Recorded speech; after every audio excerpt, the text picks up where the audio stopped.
Hi, guys, my name is Ariba. Welcome back to my YouTube channel Ariba News HD. I hope you are doing well. Before watch this video, please subscribe to my YouTube channel and press bell icon for latest video. So, let's start the video. Alexander Zverev beats Carlos Alcaraz to reach Australian Open semi-finals amid swirling legal issues. In a stunning development at the Australian Open, German tennis star Alexander Zverev beat reigning Wimbledon champion Carlos Alcaraz to advance to his second semi-final in Melbourne. No.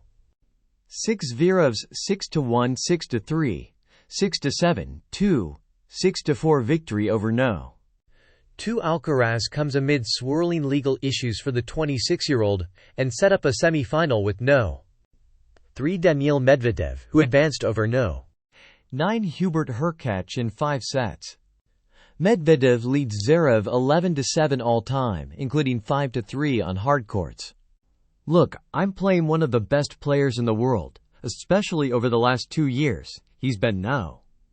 1 or No. 2 constantly," Zverev told Jim Courier on court. "He's won 2 Grand Slams. When you're 6-1, 6-3, 5-2, you start thinking, I mean, we're all human, and it's a great honor to play against guys like him.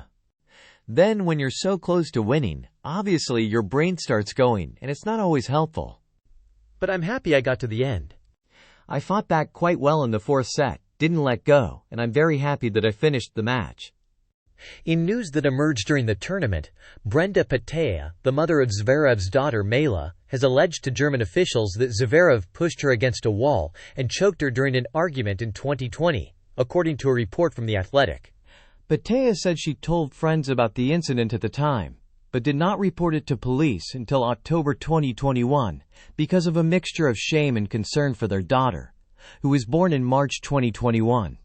The Athletic further reported, in October, a criminal court in Berlin issued a penalty order, fining Zverev nearly $500,000, £393,000, connection with Petea's charges.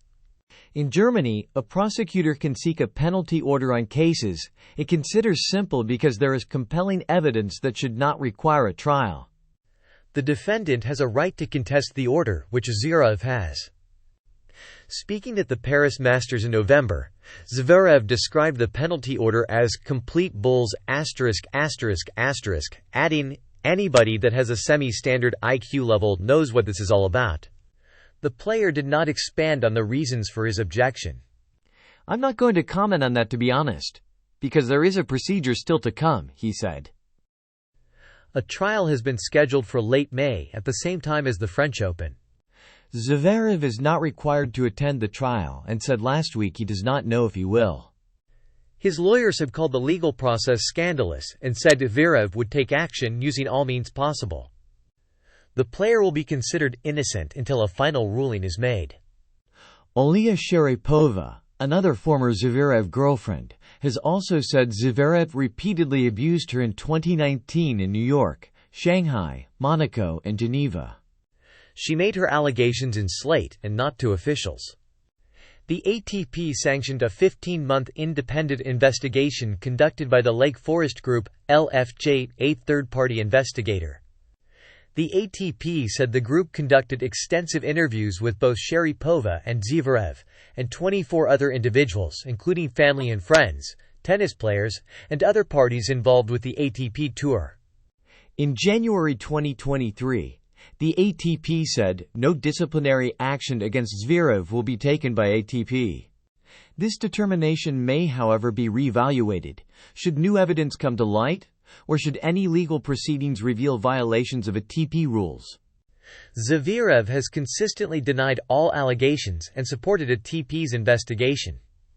The German star has maintained his innocence throughout and has criticized the press for making an issue out of his ongoing participation on the ATP Tour and the Player Council.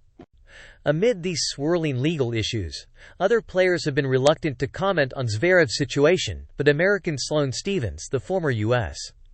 Open champion who recently stepped down from the WTA Player Council, said a similar situation would probably not exist on the Women's Tour. The ATP kind of beats their own drum, Stephens told reporters in Melbourne. They do what they do on that side.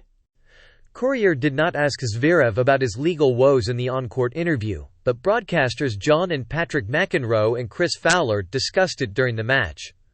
"It's hard to imagine that he's not distracted," John McEnroe said on air. Against Alcaraz, Zverev surged for the match at 5-3 in the third set, and was within 2 points of the match. He later took a medical timeout to deal with a blister on his foot.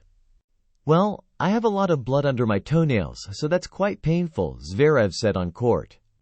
"And when you run a lot, they come back. So just had to retape it." I would much rather feel the way I'm feeling right now, with maybe a bit of pain here and there, and be in the semifinals than be at home right now and watch this tournament. That's why I'm saying fine, and I'm ready to get going." A rejuvenated Alcaraz turned the tables and won the tiebreak while mixing in baseline winners with crafty drop shots. After looking overwhelmed in the first 2 sets, he was smiling toward his box and playing aggressive tennis. It appeared it might go 5 sets, but Zverev broke Alcaraz for 5-4 in the 4th set. Serving for the match at 5-4, 40-30, Zverev banged a service winner and then met Alcaraz at the net.